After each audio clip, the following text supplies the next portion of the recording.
A graça e a paz do Senhor. Amém?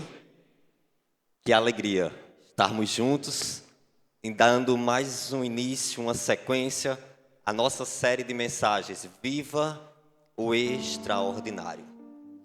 Viver o extraordinário é algo que só Deus pode fazer sobre as nossas vidas.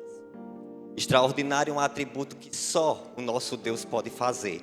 E viver tudo isso requer atenção, requer experiência, requer força, requer coragem, requer tantas coisas de nós, mas sobretudo requer uma fé.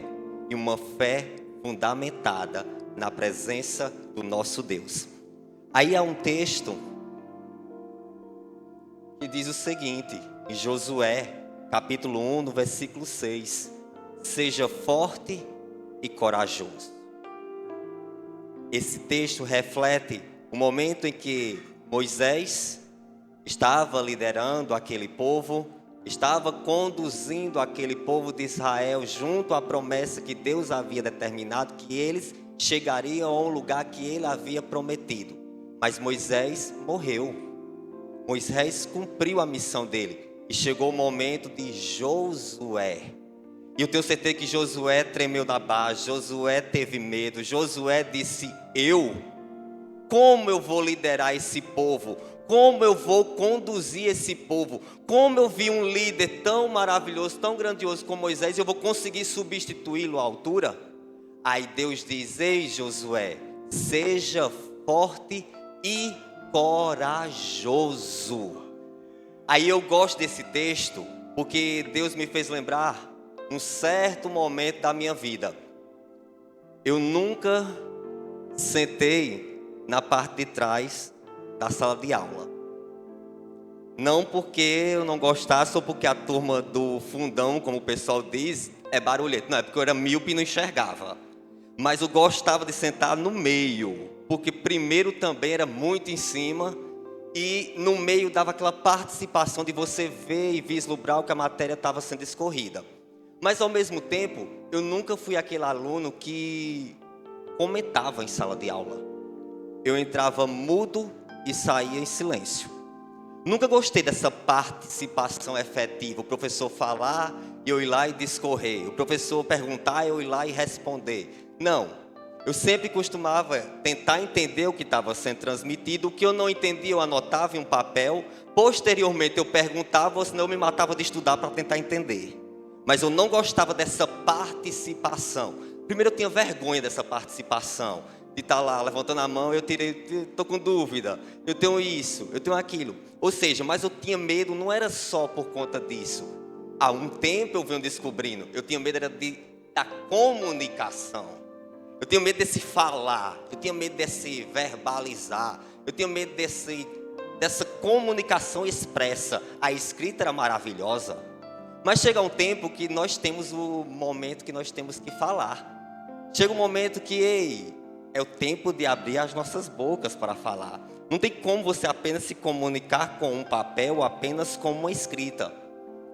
E eu cheguei na faculdade, óbvio, eu cheguei na faculdade e chegou esse momento que eu teria que me desafiar, teria que tempo de me comunicar, eu teria que falar de frente de várias pessoas.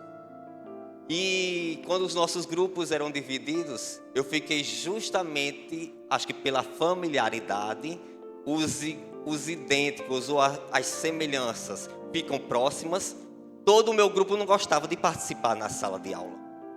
Todos eram daqueles bem tímidos que gostavam de estudar, mas não gostavam de se comunicar. Nós éramos do grupo, graças a Deus, que tiravam notas boas. Mas quando dizia, é para falar, um olhar para a cara do outro e quem vai? Vamos sortear. E por incrível que pareça, eu nunca ganhei sorteio, mas na hora de sortear sempre saía meu nome para falar. Não sei se isso era bom ou era ruim, mas para mim se tornou algo bom, porque eu fui me desafiando. E o professor olhava sempre ao nosso grupo, que nós ficávamos intermediários na turma, e dizia, eu quero ver essa turminha aí desses 5 abrindo a boca para falar. E começou a jogar seminário, e começou a jogar trabalho, e começou a jogar tantas as coisas. E nós começamos a ter que nos comunicar.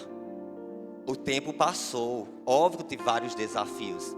Mas chegou um momento que eu tive que apresentar a monografia. E agora eu tinha que falar. Eu tinha que me expressar.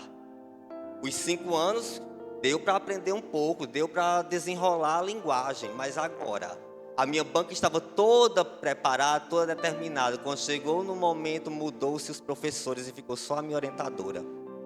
Como eu tremi na base?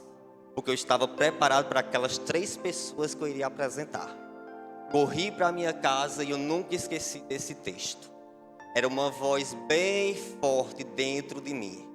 Seja forte e corajoso. Mas não era uma voz dispersa que eu escutava. Não, era algo dentro de mim, falando bem alto. Seja forte e corajoso. É como se você passou 5 anos e vai temer agora. E o caminho da casa até a faculdade, eu vinha meditando e eu meditava. Deus, seja forte e corajoso. Eu escutei, seja forte e corajoso. Mas eu ainda estou com medo. E o telefone toca. Aí eu acredito muito, não nos acasos, mas eu acredito nos improváveis de Deus. Quando o telefone toca, aquela mulher nem esperou dizer alô. Ei, nem diga, nem fale. Era assim o telefone, nem fale. Só escute. Seja forte e corajoso. Como ela sabia que Deus tinha falado ao meu coração, seja forte e corajoso?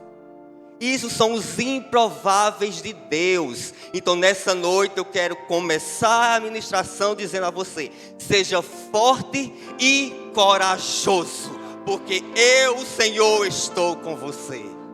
Aí olha o que os versículos, o slide posterior vai dizer: porque Deus escolhe pessoas improváveis para realizar a sua obra.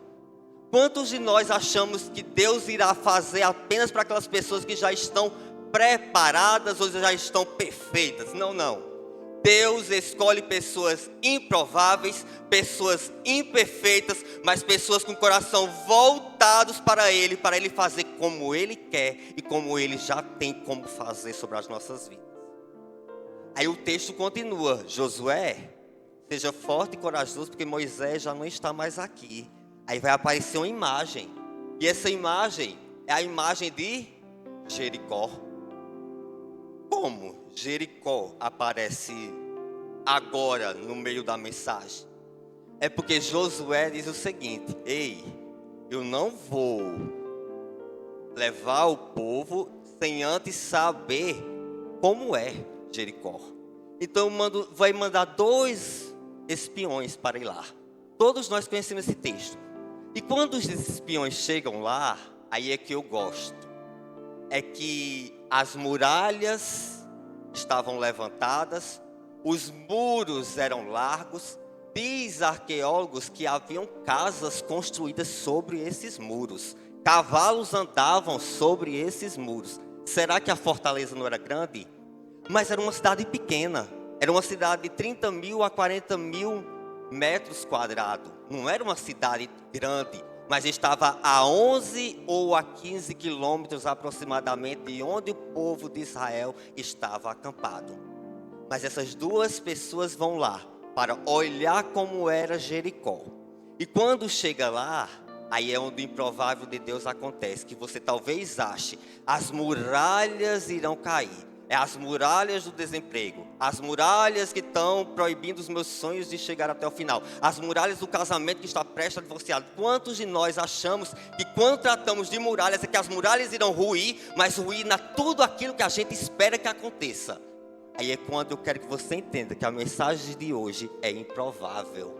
É sobre uma mulher que estava em uma casa, sobre essa muralha. Ninguém dava valor a ela. Diz que esses homens ficaram hospedados na casa dela, e ela deixa com que eles durmam lá. Essa mulher era uma prostituta, era uma cafetina, era dona de um bordel. Olha a imperfeição que sou eu e que é você, quando nós achamos que Deus só age em pessoas perfeitas, em pessoas preparadas. Ele está querendo dizer nessa noite: eu ajo no improvável. É quando ninguém dá valor, é quando ninguém acha que tem solução. É onde eu quero essa pessoa para a glória e honra do meu nome. Aí olha o texto, diz que eles chegam à porta da casa daquela mulher. e dormem lá. Se fosse hoje, 2 homens chegando à casa daquela mulher, ia dizer: onomatopeia que eu detesto. É esse Sabe o que é onomatopeia? É uma figura de linguagem que transmite sons. E eu detesto esse porque esse transmite malícia, transmite tantas coisas pecaminosas que você nem imagina que aquela mulher estava sendo providência de Deus sobre a vida daquele povo. E sobretudo, seria aquela mulher que iria hospedar para que a promessa seria cumprida, para que aquelas pessoas investigassem como era Jericó. Aí olha o que o versículo seguinte vai dizer: uma escolha improvável de Deus. Ele não poderia ter escolhido outra pessoa? Ele não poderia ter escolhido uma pessoa totalmente diferente? Não. Eu acredito nos desígnios de Deus. Ele escolheu justamente ela, para mim e você entender que Ele gosta dos imperfeitos, dos improváveis, daqueles que ninguém dá absolutamente nada. É desse que Deus quer, é desse que Deus gosta, é desse que Deus veio para resgatar e a graça superabundar dentro deles. Aí o versículo seguinte diz o seguinte: mas há uma crença soberana de Deus. Aquela mulher podia não ter todas as atribuições da moralidade que eu e que você conheça, mas aquela mulher tinha uma fé tremenda, uma fé grandiosa. Como, você vai me perguntar? No texto vai dizer o seguinte, pensei que o Senhor vos deu esta terra. Quando aqueles homens chegam à casa dela, e o nome desta mulher é Raabe, que eu não cheguei a não dizer, ela hospeda, começa a surgir os rumores em toda aquela terra que ela tinha hospedado 2 homens, e acreditava que aqueles 2 homens não eram de lá, era de Israel. Chega as notícias ao rei de Jericó, e ele vai até a casa dela e pergunta: ei, mulher, quem são os homens que estão aqui? Você acha que ela os entregou? Ela mandou que eles subissem para o telhado. Olhou para aqueles: não, eles já foram. E se o Senhor for rápido, talvez ainda alcance eles no caminho. Aí quando aquele povo sai, aquela mulher sobe no telhado e começa a falar com aqueles homens: ei, eu sei e eu tenho visto falar do Deus e o que Ele tem feito. Ele abriu o mar vermelho, Ele fez tantas coisas, Ele é o Deus que irá tomar esta terra como posse. Ei, sabe o que isso me faz lembrar? É que aquele povo que andava com Josué, que andava com Moisés, não acreditava tanto na promessa como esta mulher imperfeita acreditava. Aqueles homens que conviveram com Moisés, aqueles homens que caminharam durante 40 anos, não conheciam o Deus da promessa, ou não acreditavam que Deus iria dar aquela terra que Ele havia prometido. Mas aquela mulher imperfeita, pecaminosa à vista dos nossos olhos, disse àqueles homens: eu acredito. E olhe que eu não vivo com o povo de Israel, eu apenas escuto falar daqueles que vêm aqui no meu estabelecimento. Que fé maravilhosa aquela mulher tinha. Como ela me ensina e como ela te ensina. E o melhor de tudo é que ela me ensina ainda mais, já te dizer nessa noite, quantos caminham com nós e não acreditam na promessa que Deus liberou a nosso respeito. Quantos caminham de nós e não acreditam na visão que Deus deu. Quantos de nós diz que está conosco, mas nem acredita ou torce contra para a promessa acontecer. Mas aquela mulher imperfeita acreditava tanto que disse: ei, eu estou hospedando vocês, mas livra a minha casa, livra a minha família, livra o meu pai, livra a minha irmã. Quando essa cidade vier a ser destruída, livra. Ei, o texto vai dizer que aquela mulher e aquela família ficou livre. Toda a cidade foi destruída, mas a dela não. E ela foi honrada de tal maneira que Mateus diz, ela se encontra na genealogia de Jesus. Diz lá que Deus, Jesus Cristo, Abraão veio Isaac, Isaac veio Jacó, Jacó veio Judá. E sucessivamente, no final diz, mas veio Boaz, filho de Raabe. Como aquela mulher ficou marcada no Evangelho. Mas marcada, para mim entender e você entender, que viver o extraordinário de Deus requer a condição de identificar que somos imperfeitos e improváveis, mas mesmo assim Deus nos escolheu. Aí o texto continua, Deus escolhe os improváveis. Voltou. Foram, pois, entraram na casa de uma mulher prostituta, cujo nome era Raabe, e dormiram lá. Aí Deus me faz lembrar, quando eu estava meditando esse texto, de quantas improváveis já chegou a este lugar. Mas o melhor de tudo é que quando Ele ministrava ao meu coração, Ele dizia o seguinte: chegou o tempo, a fase é nova. Chegou o tempo que as muralhas do julgamento devem cair por terra, porque chegará muitos improváveis neste lugar. Sabe o que Deus gritava alto no meu coração? Era: as portas estão abertas, porque vários improváveis entrarão neste local.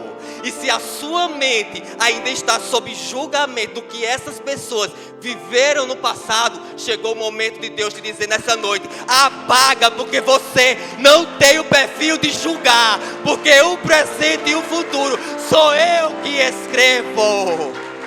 Oh, aleluia!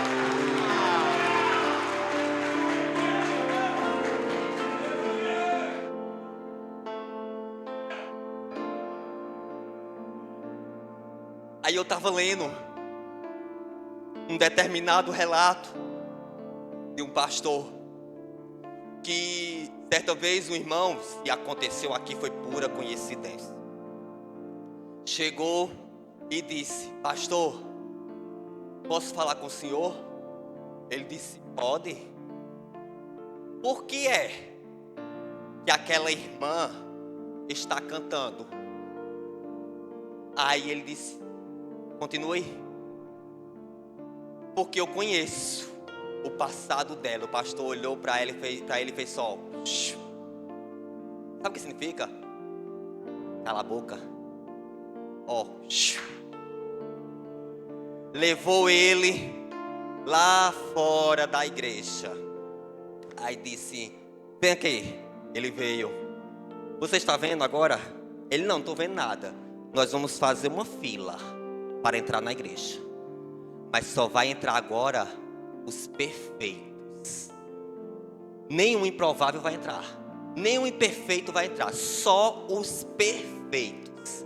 Aí ele olhou admirado, o irmão olhou admirado para ele e disse: agora você vai tomar a frente, porque eu como pastor não fico nessa fila. E nem vai ter pastor na igreja, porque eu sou imperfeito. Quem disse que aquele irmão quis entrar na fila? Quem disse que aquele irmão quis ficar no lugar do pastor? Ou dizer: eu sou perfeito? Ninguém é digno neste local a não ser Jesus Cristo. E por ser improvável, pela graça dele ter nos alcançado, é que hoje estamos aqui. Ei, para de julgar o passado alheio, porque não te compete. Abraça, chega junto, caminha, porque o passado Deus já esqueceu. É do presente para frente. Não cabe a mim, porque nem a você. Os perfeitos não entram a este local. E se acharem que são, não ficarão, porque aqui é uma igreja imperfeita, caminhando na presença do nosso Deus. Aí eu abro ainda mais o leque. Se você teve algum sofrimento ou algum problema em uma determinada denominação e disse: aqui não é mais o meu lugar, porque me maltrataram, me julgaram e tantas coisas, vou lá agora para aquela igreja, parece ser perfeita, veio ao lugar errado, porque aqui é imperfeita, tem problemas e tem pessoas também imperfeitas. Não ache que aqui é perfeito, porque também não é, mas somos um imperfeito vivendo na graça e na glória de Deus. Aí John Piper vai dizer o seguinte: devemos então aprender a não subestimar o poder de Deus para usar pessoas improváveis no nosso meio, porque somos improváveis e a igreja Rédia é uma igreja improvável. Você entendeu? A igreja é uma igreja improvável, porque é constituída de pessoas improváveis. Aí o último ponto: há uma graça extraordinária sobre a vida de Raabe. Aquela mulher provou e viu de uma graça absoluta e de uma graça de um rei salvador. Eu acho interessante que muitas vezes nós dizemos assim: o Antigo Testamento é pela lei e o Novo Testamento é pela graça. Eu creio que a graça está em toda a Bíblia, porque essa mulher provou e viu de uma graça, e de uma graça salvadora, porque se fosse assim, ela não estaria na genealogia de Jesus. Ela é mencionada nos heróis da fé, lá em Tiago, capítulo 2, se eu não me engano. Que mulher, que testemunho essa mulher teve. Aí eu quero dizer para você nessa noite, que talvez você acha que é o menor, porque já viveu tantas cicatrizes desse mundo, viveu tantos percalços, viveu tantas coisas, tantas mazelas. A noite é para você. Deus quer você, um improvável dele, e que quer restaurar o teu ser e o teu interior, em nome de Jesus. Aí olha o texto vai dizer, Raabe falando para aqueles homens: jurem-me pelo Senhor, que assim como eu fui bondosa com vocês, vocês também serão bondosos com a minha família. Deem-me um sinal seguro de que pouparam a vida de meu pai e de minha mãe, de meus irmãos e de minhas irmãs, e de tudo que lhes pertence. Livre-nos da morte, a nossa vida pela de vocês. Os homens lhe garantiram: se você não contar o que estamos fazendo, nós a trataremos com bondade e fidelidade quando o Senhor nos der esta terra. Aí sabe o que Raabe fez? Abre a janela e coloca aqueles homens para sair. E diz que eles saíram sobre as muralhas. Isso me faz entender que a casa de Raabe ficava bem alta. E se ficava bem alta, era porque era estratégia de Deus para aqueles homens ir para aquele local. Deus tinha um plano perfeito. Perfeito para cumprir. Aí manda justamente aqueles homens para a casa daquela mulher que estava a uma altura, e que a essa altura eles saberiam tudo o que se passava dentro de Jericó e muito mais. Ainda salvou a vida de Raabe, só pela presença e pelo testemunho de quem era aquele povo de Israel. Como a graça de Deus é extraordinária, como ela vai no mais fundo e no mais vil dos nossos pecados e traz luz, e luz em abundância. Sabe o fim do túnel, quando você acha que não tem solução? A solução continua sendo a graça de Jesus Cristo. Talvez o teu passado esteja te martirizando tanto, mas eu quero dizer nessa noite que a graça de Jesus Cristo aliviará os teus fardos e, sobretudo, te dará um novo presente e um novo futuro. Aí John Piper vai dizer o seguinte: Deus ama transformar vidas. Ele é um Deus que realiza algo novo a cada dia, trazendo-nos mais perto de si. Deus ama transformar vidas. Deus ama transformar as nossas vidas. E eu não me esqueço, em meio a tantas coisas que me aconteceram, quando eu tive o meu encontro com Jesus, isso nunca saiu da memória. Era Ele me dizendo o seguinte: eu fechei os meus olhos diante de tantas coisas boas me acontecendo, diante de tantas coisas que eu dizia, meu Deus, eu pedia e recebia. Jesus, como pode eu estar recebendo e ainda não estar servindo? Mas chegou o tempo de me entregar, chegou o tempo de entregar a minha vida. E quando eu fechei os olhos naquele banheiro, Ele me dizia: ei, Bruno, ó, tem 2 caminhos. Este é o que você está vivendo. Vi tudo da minha vida, mas este é o da minha graça. Eu não conseguia ver o que estava no futuro, mas aquela mão me trazia uma presença e uma paz maravilhosa. E naquele mesmo dia eu disse: ei, eu não quero essa porque eu já vivo. Eu quero essa da mão que eu não conheço, mas eu vou viver o extraordinário, porque eu sei que os meus caminhos serão traçados pela tua graça. E que graça,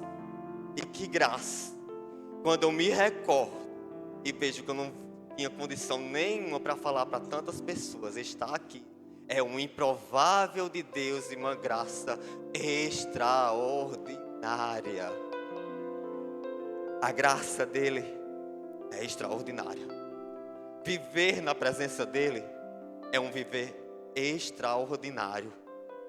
Aí você talvez me pergunte: quem sou eu para dizer ou definir o futuro de alguém? Quem sou eu para dizer: ei, a tua vida vai acontecer isso ou aquilo?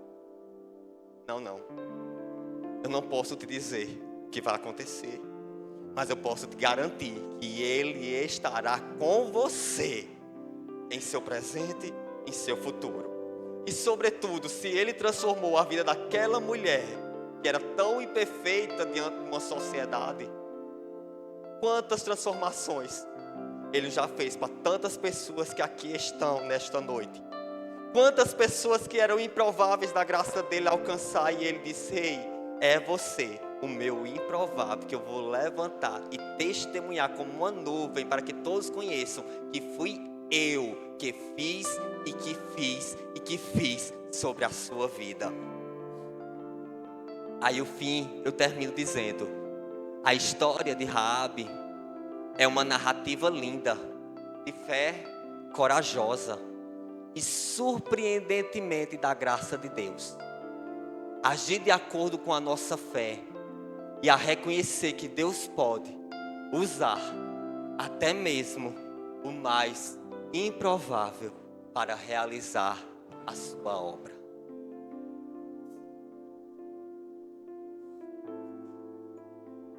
Eu quero concluir dizendo nessa noite que a fé e o viver extraordinário de Deus para essa noite é que você abra bem os olhos. Abra bem os olhos, porque novos improváveis chegarão a este local. É para você abrir bem os olhos, porque novos improváveis serão usados por Deus neste lugar. É para você abrir os olhos para dizer assim: novos improváveis, aqueles que ninguém achava e nunca imaginou estar aqui, vai estar nesta casa, vai estar servindo, vai ser usado, porque o passado Deus não lembrará, mas eles serão usados de maneira sobrenatural sobre esta casa, sobre esta cidade, sobre este local, porque as portas não irão se fechar, mas as portas continuarão abertas para novos, incríveis, improváveis serem usados pela graça extraordinária de Deus. Amém? Então eu queria que você se colocasse de pé nessa noite.